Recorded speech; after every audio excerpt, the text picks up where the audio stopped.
నమస్తే, welcome to Ayushman భవ. మీరు మోకాళ్ళ నొప్పులతో బాధపడుతున్నారా? ఎక్కువ దూరం నడవటానికి ఇబ్బంది పడుతున్నారా? మోకాళ్ళ మార్పిడి శస్త్రచికిత్సలో లేటెస్ట్ ట్రీట్మెంట్ మెథడ్స్ గురించి తెలిపేందుకు మనతో పాటు 10 టీవీ స్టూడియోలో ఉన్నారు core orthopaedic and ENT clinic doctor Vivekananda Bhimisetti. వారి సలహాలు సూచనలు ఇప్పుడు తెలుసుకుందాం. నమస్తే డాక్టర్. నమస్కారం అండి.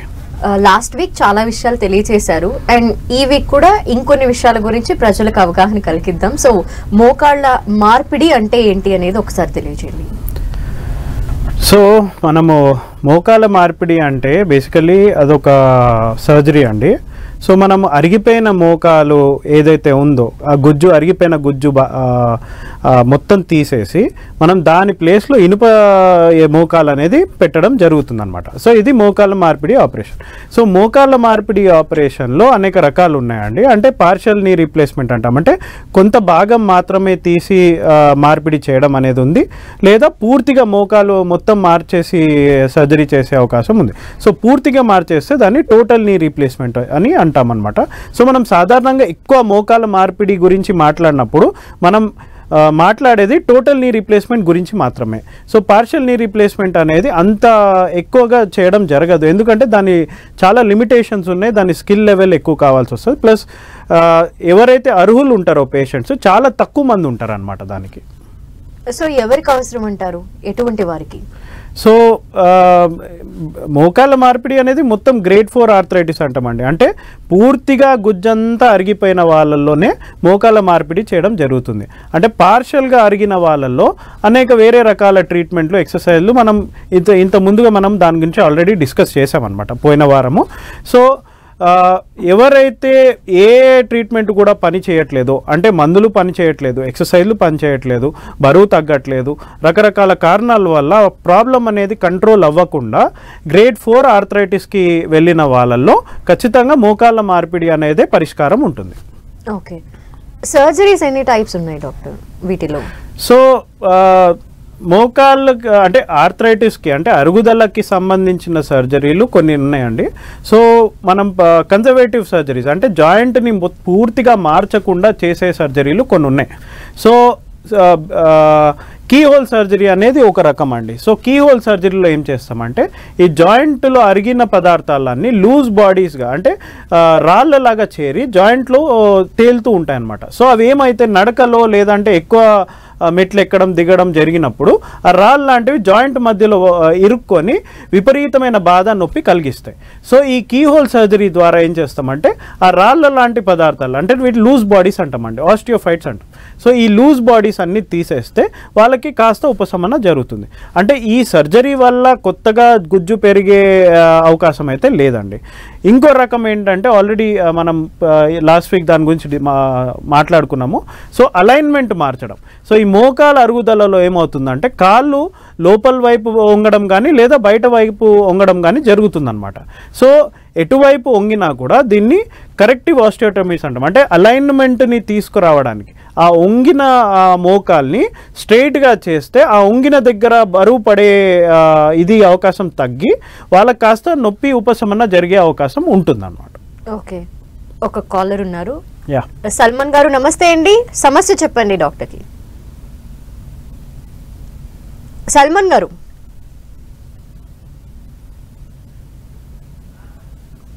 ఓకే, కాల్ కట్ అయినట్టుంది డాక్టర్. అయితే మోకాళ్ళ మార్పిడి జరిగిన తర్వాత ఎంత టైం పట్టిద్ది రికవర్ అవ్వాలంటే ఒక పేషెంట్? సో యూజువల్గా సర్జరీ చేసిన మరుసటి రోజే నడిపడం జరుగుతుందండి. సో వాళ్ళకి నొప్పి వాపు అవన్నీ తగ్గే కొద్దీ వాళ్ళకి కాస్త రిలీఫ్ అనేది కాస్త ఇంకా కాన్ఫిడెంట్గా నడవడం జరుగుతుంది. వాళ్ళకి ఆ ధైర్యం వచ్చి నడిచేంత వరకు వాకర్ సహాయంతోనే నడవడం మనం ఎంకరేజ్ చేస్తాం. సో 2-3 వారాల తర్వాత వాళ్ళకి కొద్దిగా ధైర్యం పెరిగి నొప్పి తగ్గి వాపు తగ్గితే వాళ్ళు ఆ వాకర్ తీసేసి ధైర్యంగా నడవగలుగుతారు. సో నెల వరకు అయితే ఖచ్చితంగా ఇంట్లోనే ఉండి చిన్న చిన్న పనులు ఎక్సర్సైజ్ పరంగా అంటే వ్యాయామం పరంగా రోజుకి 2-3 సార్లు ఖచ్చితంగా నడక ఉంటుందండి. అది కాకుండా వాళ్ళకి బాత్రూమ్కి వెళ్ళి రావడం కానీ వాళ్ళు చిన్న చిన్న పనులకి హాల్లో వెళ్ళి కూర్చోవడం, సో అది కూడా వాకింగ్ జరుగుతుంది. కాబట్టి 6 నుంచి 7 సార్లు కనీసం వాకింగ్ రోజుకి జరుగుతుంది అనమాట. అది ఎక్సర్సైజ్ భాగంగా. ఓకే, సో నెల 2 నెలల తర్వాత వాళ్ళకి కొద్దిగా బయటికి వెళ్ళి పార్క్ ఉంటే పార్క్లో నడవండి, లేదంటే కమ్యూనిటీలో ఉన్నారనుకోండి కిందనే ఒక 2-3 రౌండ్లు వేయండి, అవన్నీ ఎక్స్ప్లెయిన్ చేస్తాం. సో ఐస్ పెట్టుకుంటూ మందులు వేసుకుంటూ ఎక్సర్సైజ్లు అవి చేసుకుంటూ చాలా వరకు వాళ్ళ రికవరీ అనేది 2 నెలల లోపలే అవుతుందండి. కొందరిలో ఏంటంటే వాళ్ళకి ఇప్పుడు ఆపరేషన్ పరంగా మనం జాయింట్ అంతా మార్చేస్తాం కానీ కండ బలం అనేది మనం తీసుకురాలేం. సో అది ఎక్సర్సైజ్ ద్వారానే వాళ్ళు రోజు తెచ్చుకోవాలి. కొందరు బాగా ఎక్సర్సైజ్ చేసుకున్న వాళ్ళు నెలన్నర లోపలే వాళ్ళకి కాన్ఫిడెన్స్ ధైర్యం పెరిగిపోతుందండి. సో 2-3 నెలల వరకు కొందరికి డిలే అవుతుంది. ఎందుకు? వాళ్ళకు ఆల్రెడీ బాగా బలహీనత ఉంటే కండరాలలో ఆ బలహీనతని ఇంప్రూవ్ చేసుకొని వాళ్ళకి నడక పెంచుకోవచ్చు. సో 2 నెలలు అయితే ఖచ్చితంగా పడుతుందండి. కొందరిలో 3 నెలల వరకు అది పొడిగే అవకాశం ఉంది. ఓకే, మరొక కాలర్ ఉన్నారు. హేమేశ్వరరావు గారు నమస్తే అండి. హేమేశ్వరరావు గారు.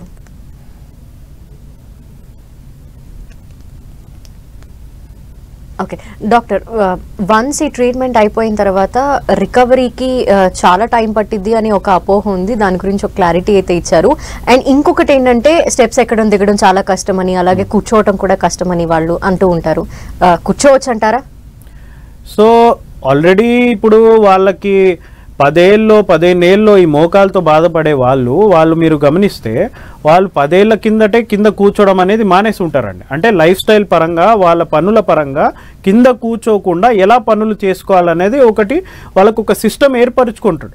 సో కింద కూర్చోకుండా స్టూల్ వేసుకోవడము, ఇప్పుడు షాప్లో పని చేస్తున్నారు అనుకోండి, ఒక హై రైజ్ స్టూల్ ఒకటి తెచ్చుకోవడము. సో ఆల్రెడీ వాళ్ళు కింద కూర్చోకుండా ఎలా మనం జాగ్రత్తలు పడాలి, నొప్పి పెంచుకోకుండా అనేది ఒక సిస్టమ్ ఒకటి ఏర్పరచుకుంటాడు. సో సర్జరీ తర్వాత కూడా మనం డిపెండింగ్ ఆన్ ది ఇంప్లాంట్ అండి, అంటే కొన్ని ఇంప్లాంట్స్లో ఏంటంటే వాటికి ఎక్కువ కర్వేచర్ ఉంటుంది కాబట్టి కాస్త మోకాలు అనేది ఎక్కువ వంగే అవకాశం ఉంది సర్జరీ పరంగా. ఓకే, సో అది టెక్నికల్గా మనం వాడే ఇంప్లాంట్ బట్టి కాస్త మారుతుందండి. బట్ జనరల్గా ఏంటంటే అంత మీరు కష్టపడి సర్జరీ చేయించుకొని రికవరీ అంతా చేసుకుంటారు కదా. సో 10-15 ఏళ్ళు మీరు కింద ఆల్రెడీ కూర్చునే అలవాటు అనేది పోగొట్టుకొని ఉంటారు కాబట్టి ప్రత్యేకంగా అదే పనిగా కింద కూర్చునే అలవాటు తెచ్చుకునే అవసరం లేదని పేషెంట్కి చెప్పడం జరుగుతుంది. సో కొందరు అది వాళ్ళకి ఖచ్చితంగా కింద కూర్చోవాలి అంటే మనం ఇంప్లాంట్ కాస్త వేరేది వేసుకోవాల్సి వస్తుందంట. సో ఇంప్లాంట్ పరంగా టెక్నికల్గా అది మా చేతిలో ఉంటుంది. ఎక్కువగా నిలబడి వర్క్ చేసేవాళ్ళు, వ్యాయామం ఎక్కువ చేసేవాళ్ళు, స్టెప్స్ ఎక్కి దిగే వాళ్ళు, ఇలాంటి వాళ్ళలో ఎక్కువగా అరుగుదల ఉంటుంది, వాళ్ళకి మార్పిడి అవసరం అని వింటూ ఉంటాం. ఇది ఎంతవరకు నిజం?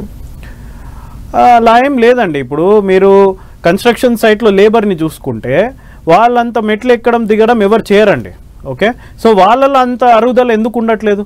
సో వాళ్ళ యాక్టివిటీ అంటే వాళ్ళ క్వాలిటీ ఆఫ్ వర్క్, వాళ్ళు చేసే పని యాక్టివిటీ వల్ల వాళ్ళ జాయింట్ అనేది హెల్తీగా ఉంటుంది.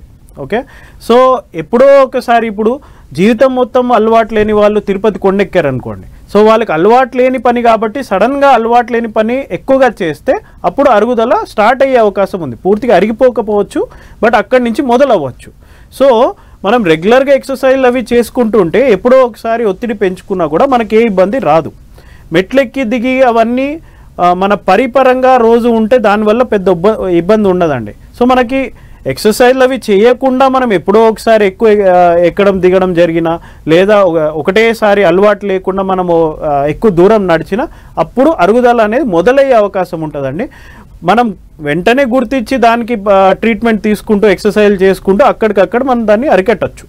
ఒకవేళ అది నిర్లక్ష్యం అయ్యి మనకు నొప్పి ఉన్నా కూడా మొండిగా పని చేసుకుంటూ వెళ్ళిపోయిన వాళ్ళలో సాధారణంగా మీరు గమనిస్తే ఈ అరుగుదల అనేది ఎక్కువ ఉంటుంది. ఓకే, మోకాళ్ళ మార్పిడి తర్వాత ఏమైనా సమస్యలు ఉంటాయంటారా ఒక పేషెంట్లో? So depends on the person అండి. అంటే ఇప్పుడు మనకి మోకాళ్ళ మార్పిడిలో రకాలు ఉన్నాయండి. So success failure of replacement అంటే దానివల్ల వాళ్ళకి ఎంత సక్సెస్ ఉంది అన్నది 3 ఫ్యాక్టర్స్ ఉంటాయండి యూజువల్గా. ఒకటి సర్జన్ ఫ్యాక్టరు, సర్జరీ ఎవరు చేస్తున్నారు, ఎంత బాగా చేస్తున్నారు. రెండోది పేషెంట్ ఫ్యాక్టర్, అంటే వాళ్ళకు ఆల్రెడీ ఇన్ఫెక్షన్లు ఏమైనా ఉన్నాయా బాడీలో, వాళ్ళ బాడీ తట్టుకుంటుందా లేదా సర్జరీ చేస్తే, లేదా వాళ్ళకి ఆల్రెడీ మెటబాలిక్ కండిషన్స్ ఏమైనా ఉన్నాయా, ఎముక మెత్తగుందా, ఇవన్నీ వాటి బట్టి ఒక ఫ్యాక్టర్ అండి. ఇంకోటి ఇంప్లాంట్ ఫ్యాక్టర్. సో మనం వాడే ఇంప్లాంట్ అంటే ఇప్పుడు అంటే ఎక్కువ డిఫార్మిటీ ఉన్న పేషెంట్స్కి సాధారణమైన ఇంప్లాంట్ వాడలేమన్నమాట. సో వాళ్ళకి స్పెసిఫిక్గా వాళ్ళకి కరెక్ట్గా ఏ ఇంప్లాంట్ పడుతుందో అదే వాడాల్సి వస్తుంది. సో ఈ 3 ఫ్యాక్టర్స్ అండి. సో ఈ 3 ఫ్యాక్టర్స్ పట్టే సక్సెస్ అనేది డిసైడ్ అవుతుంది. సో ఇవన్నిటికి భిన్నంగా ఇంకో ఫ్యాక్టర్ ఉందండి, ఇన్ఫెక్షన్ అనేది. సో ఇన్ఫెక్షన్ అనేది యూజువల్గా మనము సర్జరీ ఎంత బాగా చేసినా కూడా అది 100లో 1000లో ఒకరికో ఇద్దరికో ఇన్ఫెక్ట్ అయ్యే అవకాశం ఉంటుంది. సో సర్జరీ మాత్రం ఇప్పుడు చేసేస్తాం. సో ఇన్ఫెక్షన్ అనేది రేపు పొద్దున 1 నెల తర్వాత 2 నెలల తర్వాత లేదా సంవత్సరం తర్వాత బాడీలో ఇంకెక్కడైనా ఇన్ఫెక్షన్ వచ్చినా కూడా ఆ ఇన్ఫెక్షన్ అనేది వెళ్ళి కూర్చోవచ్చు. కానీ అది చాలా తక్కువ పర్సెంటేజ్ అంటే నెగ్లిజిబుల్ అని చెప్తాం అనమాట. సో 1000-2000లో ఒకరిద్దరికి చూస్తాం. అది కామన్ కాంప్లికేషన్ కాదు. అది పక్కన పెడితే కూడా రీప్లేస్మెంట్ సర్జరీస్ అన్నిట్లో కూడా success rate one of the highest in surgeries అండి. సో మనకి ఎంత 3-4% సర్జరీ సక్సెస్ ఫెయిల్యూర్ రేట్ ఉంటుంది. అంటే 100లో 3-4కి మాత్రమే ఏదో ఒక కారణం వల్ల మళ్ళీ రివిజన్ చేయాల్సిన అవసరం ఉంటుంది. సో రివిజన్ అనేసరికి కారణాలు అనేకం. మళ్ళీ ఇప్పుడు ఇన్ఫెక్షన్ అనేది ఒక కారణం. సో ఏసెప్టిక్ లూజనింగ్ అని, ఇంప్లాంట్ ఫెయిల్యూర్ అని, రకరకాల కారణాలు అన్నీ కలిపి ఆ 3%లో వస్తాయండి. ఓకే, సో సక్సెస్ఫుల్ సర్జరీనా అని అడిగితే definitely one of the most successful surgeries అండి. ఓకే, మిగతా ఏ ప్రొసీజర్స్లో కూడా ఇప్పుడు ఈ నీ ఆర్థరైటిస్కి సంబంధం ఏవేవే ప్రొసీజర్స్ ఉన్నాయో దేనికి కూడా ఈ 95-98% సక్సెస్ రేట్ అనేది లేదండి. అన్ని 50-60-70% అని చెప్పడం జరుగుతుంది. ఓకే, మనం ఆల్రెడీ డిస్కస్ చేసినట్టు పెయిన్ పరంగా ట్రీట్మెంట్స్ అనేకమండి. సో మందులు తీసుకోవచ్చు, పిఆర్పి తీసుకోవచ్చు, అవన్నీ తీసుకోవచ్చు. బట్ సక్సెస్ రేటు అంటే వాళ్ళకి అరుగుదల అనేది పూర్తిగా తగ్గే అవకాశము కేవలం అంటే దానివల్ల వచ్చే నొప్పి పూర్తిగా పర్మనెంట్గా తగ్గే అవకాశం కేవలం రీప్లేస్మెంట్తో ఉంటుంది. ఓకే, కాలర్ ఉన్నారు హేమేశ్వరరావు గారు. నమస్తే అండి హేమేశ్వరరావు గారు.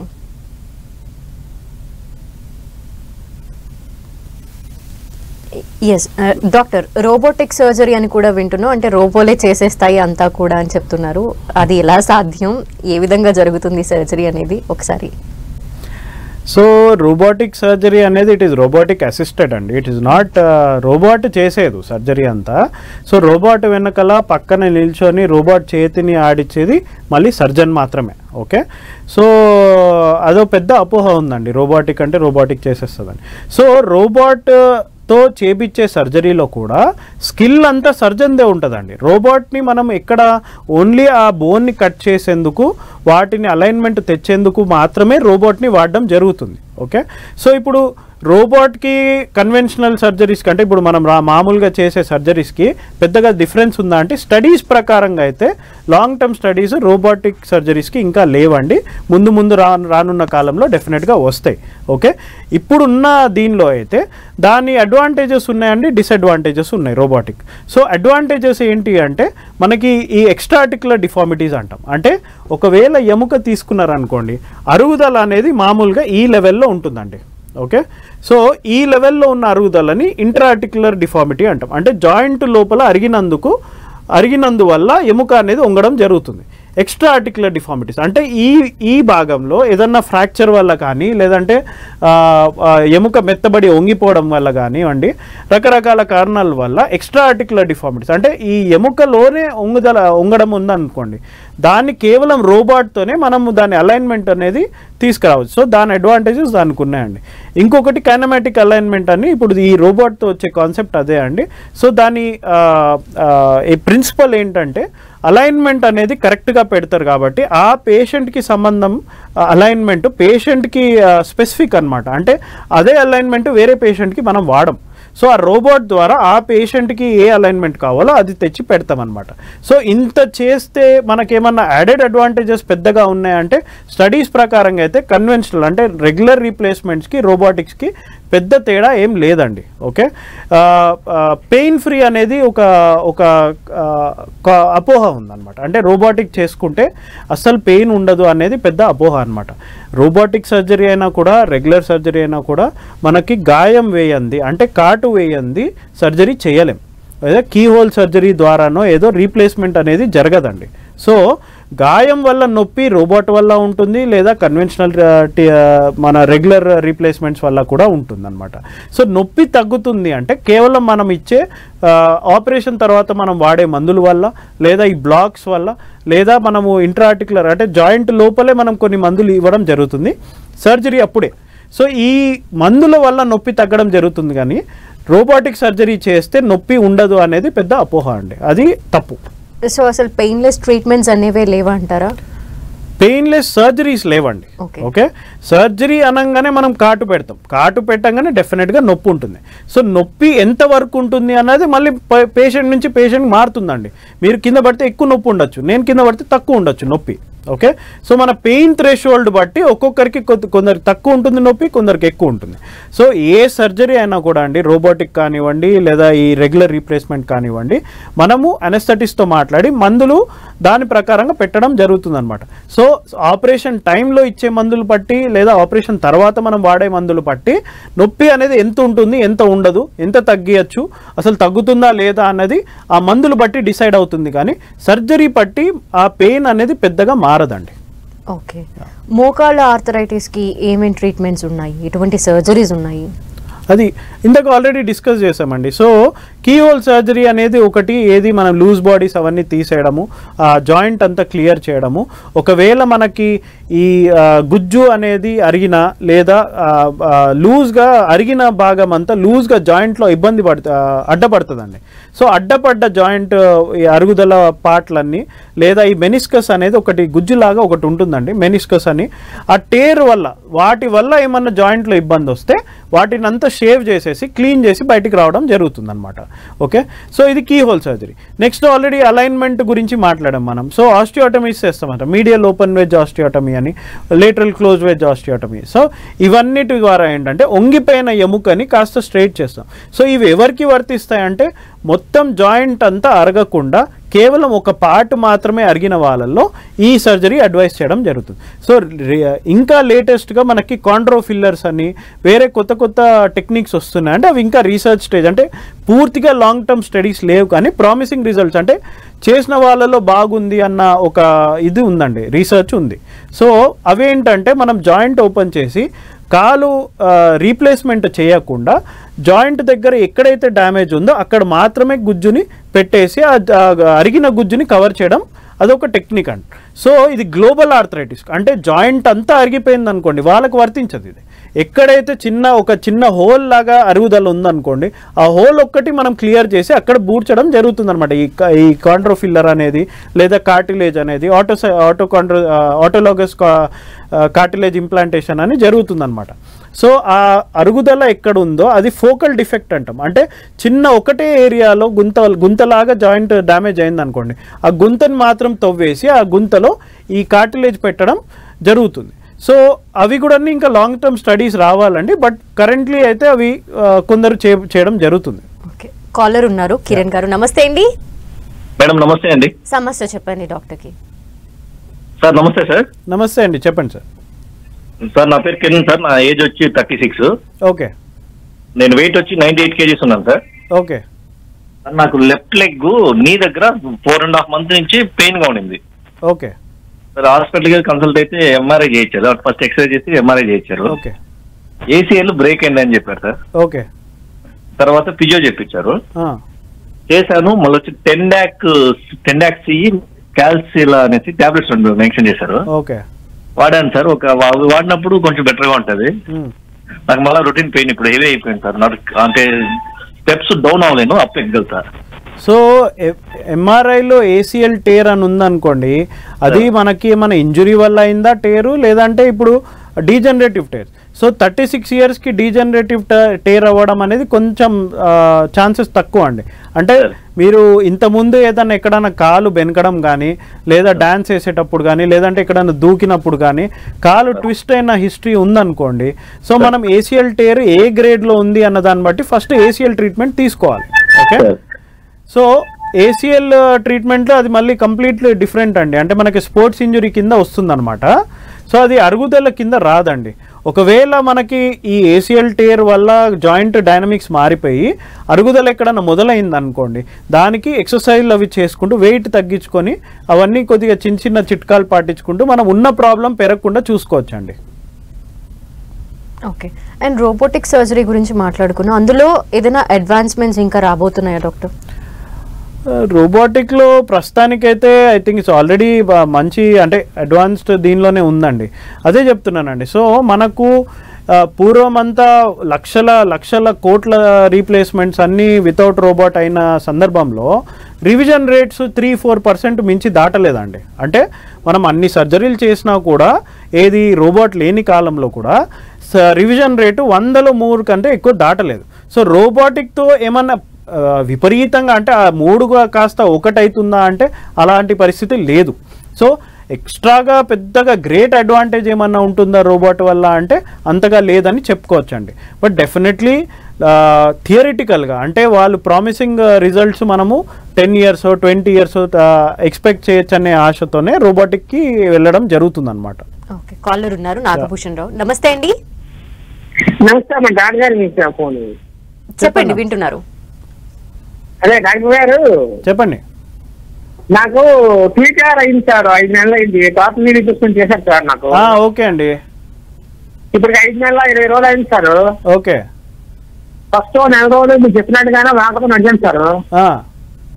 తర్వాత మామూలుగా నడిచాను సార్. ఓకే.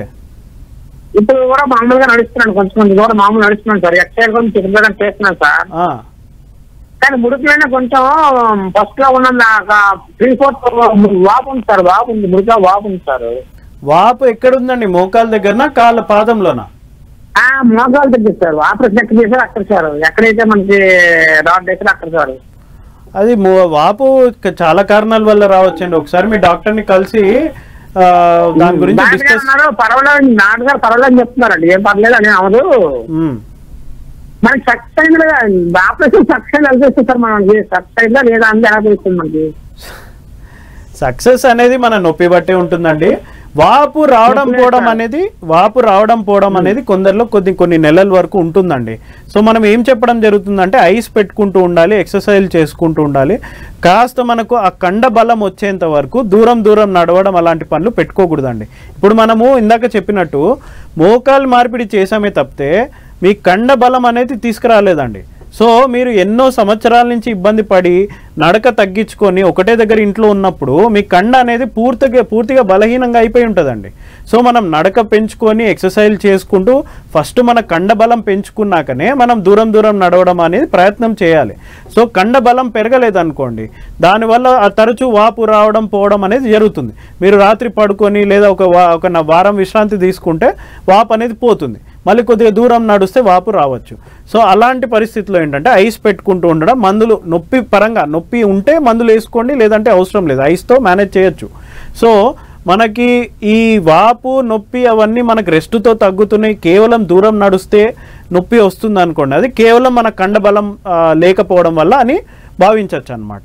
సో ప్రతి అడుగులో నొప్పి ఉందనుకోండి, అప్పుడు ఒకసారి మీ డాక్టర్ మళ్ళీ ఎక్స్రేలు అవి తీసి ఒకసారి చూడాలి ఏమైనా ప్రాబ్లం ఉందా అని. ఓకే, మరొక కాలర్ ఉన్నారు, రమేష్ గారు. నమస్తే అండి. హలో, నమస్తే అండి. సమస్య చెప్పండి సార్. నాకు మొన్న రీసెంట్ గా ఈ మోకాల్లో నొప్పి అని చెప్పేసి ఎక్స్రే చూపిస్తే గుజ్జు అరిగింది అని చెప్పేసి ట్రీట్మెంట్ చేశారు. ఓకే. అది ట్రీట్మెంట్ చేస్తే అది నార్మల్ ఓకే అయిపోయింది. మళ్ళీ 1 నెల రోజుల నుంచి మళ్ళీ స్టార్ట్ అవుతుంది నొప్పి మళ్ళీ. సో ఏం ట్రీట్మెంట్ తీసుకున్నారండి? మీ వయసు ఎంత అండి? నా వయసు 40 అండి. ఏ ట్రీట్మెంట్ తీసుకున్నారండి? అంటే సర్జరీ చేశారు వాళ్ళు. ఏం సర్జరీ అండి? అది గుజ్జు అరిగిందని చెప్పేసి చేశారు. అంటే ఏం సర్జరీ పేరు చెప్పారా? అంటే కీహోల్ సర్జరీయా? కీహోల్ సర్జరీయా? యూజువల్గా అంటే సాధారణంగా 40 వయసు వాళ్ళకి గుజ్జు అనేది అంత ఈజీగా అరగదండి. ఓకే. సో మీకు 40 ఏళ్ళకి గుజ్జు అరుగుతుందంటే అసలు ఎందుకు అరిగింది, కారణం ఏంటనేది ఫస్ట్ మనం కనుక్కోవాలి. ఓకే. చిన్న వయసులో అరుగుతుంది అనుకోండి, మనం ఆల్రెడీ పోయిన వారం దీని గురించి డిస్కస్ చేసాం. సో చిన్న వాళ్ళలో అరుగుదల ఉందనుకోండి, ఏదైనా కీలవాతం ఏదైనా ఉందా, లేదా స్పోర్ట్స్ ఇంజురీ ఏదైనా అయిందా, వాళ్ళు ఏమైనా కింద పడ్డారా, లేదా ఫ్రాక్చర్ అయిందా, ఇంతకుముందు ఫ్రాక్చర్ అయ్యి తప్పుగా అతుక్కుందా. సో ఈ కారణాల వల్ల కొందరికి తొందరగా అరిగే అవకాశం ఉందండి. సో అరగడం కారణం ఏదైనప్పటికీ మనకి లోపలెళ్ళి క్లీన్ చేసే భాగం ఏముంటుందండి, లూజ్ ఫ్రాగ్మెంట్స్ అన్ని తీయడం జరుగుతుంది. లూజ్గా బాడీలో జాయింట్లో తిరిగే పదార్థాలన్నీ తీయడం జరుగుతుంది తప్పితే గుజ్జుని యాడ్ చేసేది జరగదండి. సో మీకు ఆ క్లీన్ చేసి అంత బయటకు వచ్చినా కూడా మీ మిగతావి అంటే ఎక్సర్సైజ్ చేసుకుంటూ ఉండడము, బరువు తగ్గించుకోవడము, కొన్ని పనులు చేయకపోవడము, ఇవన్నీ చేసుకుంటూ కాస్త మీరు కొద్ది రోజులు గడపాల్సి వస్తుందండి. మెల్లమెల్లగా ధైర్యం పెరిగి నొప్పి తగ్గే కొద్దీ మీరు మీ రొటీన్ యాక్టివిటీస్ అన్ని చేసుకోవచ్చు. Okay, thank you doctor. ఈ వీక్ కూడా చాలా విషయాలపై అవగాహన కల్పించారు అందరికీ. థ్యాంక్ యూ అండి. ఇది ఇవాల్టి ఆయుష్మాన్ భవ. చూస్తూనే ఉండండి 10 TV.